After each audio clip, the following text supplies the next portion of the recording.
रूस यूक्रेन विवाद में फंसे बड़ी तादाद में भारतीय छात्रों में बांदा का भी एक युवक मौजूद है। यूक्रेन के इवानो फ्रांकिव्स्क शहर में एमबीबीएस का कोर्स कर रहा युवक युद्ध शुरू होने के बाद से बेहद परेशान है। यूक्रेन में मार्शल लॉ लागू कर दिया गया है, जिसके चलते छात्र भी दूसरे छात्रों की तरह अपने ही कमरे में कैद है और अब तो खाने पीने की भी दिक्कतों का सामना करना पड़ रहा है। यहाँ बांदा में इस छात्र के परिजन भी बेहद परेशान हैं और ईश्वर से अपने बेटे की सलामती की दुआ कर रहे हैं। परिजनों ने सरकार से अपने बेटे को सकुशल वापस लाने की अपील की है। आपको बता दें कि बांदा के बिसंडा कस्बा के रहने वाले किराना व्यवसायी नरेश चंद्र गुप्ता का बड़ा बेटा नीरज गुप्ता सन 2018 में एमबीबीएस की पढ़ाई के लिए यूक्रेन के इवानो शहर में नेशनल मेडिकल यूनिवर्सिटी में पढ़ रहा है। कुछ समय पहले तक यूक्रेन में सब कुछ ठीक ठाक था, लेकिन अचानक यूक्रेन और रूस का विवाद गहराता चला गया और युद्ध की आशंका के बीच ही नीरज ने भारत वापस लौटने के लिए फ्लाइट में भी बुकिंग कर ली और 4 दिन बाद ही नीरज की फ्लाइट भी थी। लेकिन अचानक रूस ने यूक्रेन पर हमले शुरू कर दिए और सभी फ्लाइट रद्द कर दी गई। अब नीरज और उसके साथ सभी छात्र अपने अपने कमरों में ही बंद हैं। यूक्रेन की सरकार की गाइडलाइन के मुताबिक इन छात्रों को अपने कमरों में रहना पड़ा और सभी छात्र बेहद परेशानी और दहशत के साये में अपना वक्त काट रहे हैं।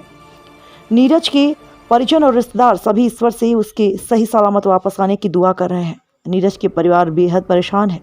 नीरज की मां सुनीता भी अपने बेटे की राह देख रही हैं। नीरज के पिता का कहना है कि वह फ़ोन पर अपनी खैरियत बताता है और कल ही उसका फ़ोन आया था, जिसमें नीरज ने बताया कि वह लोग एक कमरे में बंद है। चारों तरफ से धमाकों की आवाज़ें आती हैं, जिससे वो बेहद परेशान है और दहशत में रह रहे हैं। पीड़ित परिजनों ने सरकार से अपनी बेटी और तमाम भारतीय छात्रों को सही सलामत वापस लाने की अपील की। गुल मोहम्मद, बांदा की रिपोर्ट। नीरज गुप्ता नाम है। 2018 में गया था। इस वर्ष चौथा वर्ष वो एमबीबीएस कर रहा है। अभी तक बात होती थी तो नॉर्मली था, लेकिन इस समय वो 2 दिन से बहुत ही परेशान है और आने की जो फ़्लाइट थी वो भी रद्द हो गई हैं। अब तो केवल सरकार के भरोसे हैं, सरकार क्या अपना निर्णय कैसे करती है, कैसे सभी हमारा बेटा और सभी हम तो चाहते हैं कि सभी हमारे भारतवासी बच्चे जल्द से जल्द हमारी सरकार उनको लाने का प्रयास करे। आपकी बात हुई थी तो उसने क्या बताया? बात हुई तो यही बताया कि अब हम लोग कमरे में कैद हैं, जो एडवाइजरी जारी हो गई है कि आप लोग कमरे पर रहें।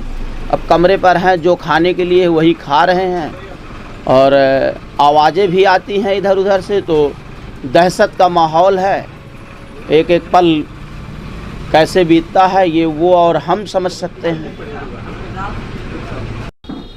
कैसा लगता है कि कितनी जल्दी बेटा आपका आ जाए? माँ कैसा इंतजार? माँ या परिवार के छोटे भाई, बड़े भाई, जो इष्ट मित्र हैं, सभी एक एक पल भगवान से प्रार्थना करते हैं कि कितनी जल्दी वो आ जाएं।